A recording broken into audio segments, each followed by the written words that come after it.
I rise in support of this legislation. My experience is long in this area. I worked in a congressional office for 7 years, which I've mentioned in the past, and I handled animal rights issues. Particularly Bridgeport and Stamford and Norwalk, inner cities, had a tremendous amount of action, say, in their shelters. I spent a lot of time working with the animal rights groups who supported the Bridgeport Animal Shelter, which is statistically the busiest animal shelter in the entire state of Connecticut.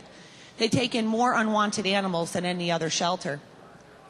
There were numerous problems with the shelter, ACOs who weren't trained, and just huge amount of difficulties and problems.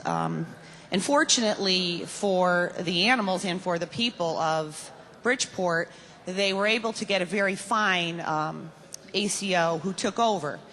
And this ACO has had to pay for his own training over the years, just so he could be up to date, because he deals with rabid animals, vicious animals. He goes into very undesirable situations to take animals out, and it is a public safety issue, and they should be trained. When people come across a sick animal, the first person they call is your animal control officer.